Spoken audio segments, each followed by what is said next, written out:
This is the Smart Hashtag 5. It's a competitor to the likes of the Skoda Enyaq and the Tesla Model Y. And I'm here to tell you why I think this car should be on your radar.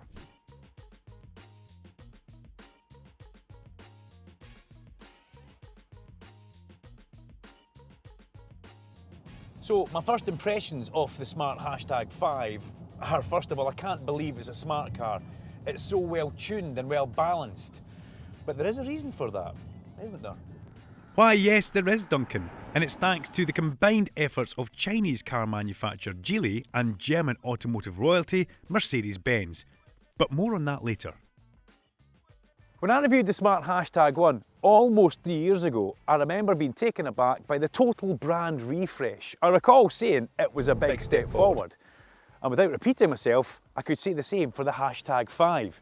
It's the biggest smart car ever produced, and arguably the best looking. Across all trims, you'll find up to 21-inch alloy wheels and a bold side profile. Along the front here, you've got this long light bar which connects the cyber sparks, that sounds cool, LED lights. And there's some oblong light shapes here as well, which are very cool and eye-catching, and you'll find them littered around the vehicle, similar to what Jeep did with their Avenger grille.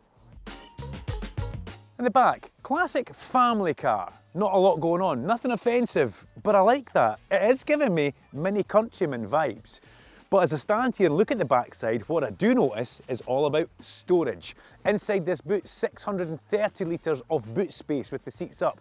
Put those seats flat, you get 1,530. And in front, you get a frunk, 47 to 72 litres of frunk space, depending on what trim size you go for.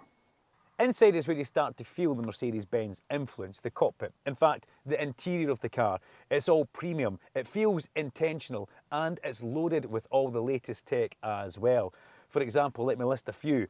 You've got two 13-inch screens, a couple of wireless charging options here. You've got Apple CarPlay and Android Auto, a huge panoramic sunroof. And depending how high up the trim levels you go, you can get a 25.6-inch augmented heads-up display for your driving convenience. The word that comes to mind when I sit in the back here is generous.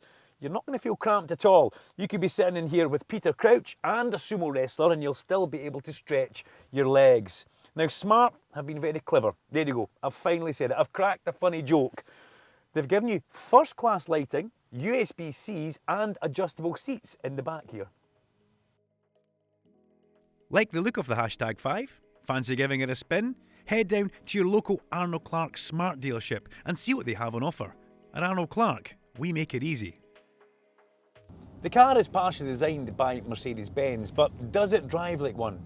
Well, it's maybe too early to tell, but what I can say from sitting in it straight away, you notice how plush and comfortable it feels and how connected to the tarmac it is. You stick a three-pointed star on that bonnet and you may well have me fooled. You get a few different trim levels of the Hashtag 5. Today we are in the Pulse, and that will give you 579 horsepower and a 0 to 62 figure of 4.9 seconds. Now when it arrives in the UK, it will start around £40,000 for the Pro entry level, and you get Pro, Pro Plus, Premium and Pulse. And if you want to go full out, you do get the BRABUS, and the BRABUS will be round about £50,000. Now viewers who know their cars will have heard the name BRABUS and your ears will have picked up, because the German high-performance aftermarket tuning company offer a completely different level of performance, and they've done some incredible things with high-end Mercedes in the past. The BRABUS version will come with 637 horsepower and it'll do a 0 to 62 in 3.8 seconds. That's a whole 1.1 seconds faster than my Pulse. Not that Pulse, the car that we're driving. So if you're looking for something with a bit more oomph, big up the BRABUS.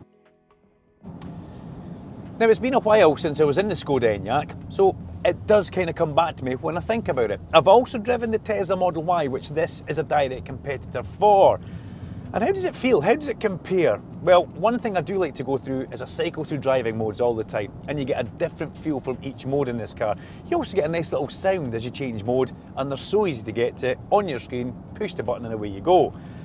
Now put it into sport and it starts to feel pretty fast. And when I say pretty fast, it will pin you to the back of the seat as you get going. But what does that feel like compared to everything else? I do remember the Enyaq feeling fairly large. This is about the same size, but it generally feels smaller and more taut on the road. I wonder if Mercedes have taken a little bit of the soul from the EQC and put it into this smart car. Think of that.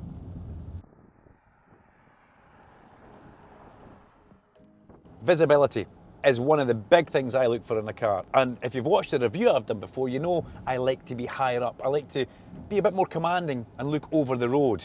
I like big door mirrors, I like small A-pillars and a good aperture to look out the front, and this car ticks every box for me in that sense. I also do a lot of long journeys, and the reality is in EVs that's something that you can do, especially this one. My most recent one, I'd have had the off-road button on because I was driving back through horrible snow from England all the way back to Scotland.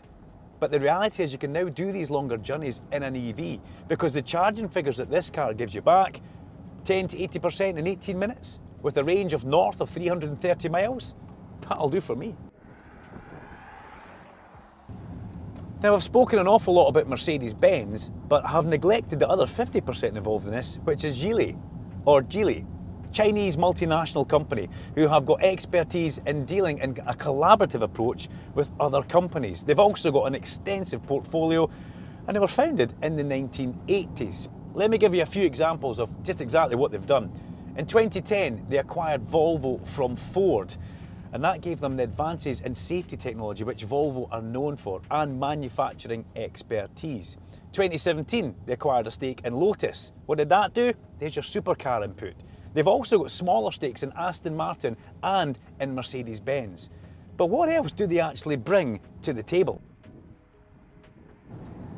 Well, they've got cost-effective manufacturing sorted. They've moved the production of Smart across to China, where they're based. The brand has got proven expertise in EV platform designing, and they also have some fabulous relationships that I've already mentioned with big multinational companies. So it can only be a winner for Smart. So who is this car for? Well, Smart have called this car the Urban Adventurer, maybe trying to get some young professionals in to have a little bit of fun.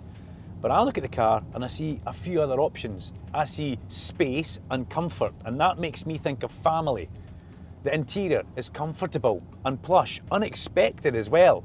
And when you take the charging figures in, this could be everything a young family would look for. So have Smart been too clever for their own good, coming away from the little urban explorers and taking the likes of Skoda and Tesla in an EV race? Well, I think they have, because they've absolutely nailed it with this car. I love the #5, can't wait to get my hands on the #3 and whatever else Smart bring to the party. I'm Duncan Vincent, this is the Arnold Clark YouTube channel. Make sure you like and subscribe and hit that bell icon so you never miss an upload from us. And until next time, safe driving.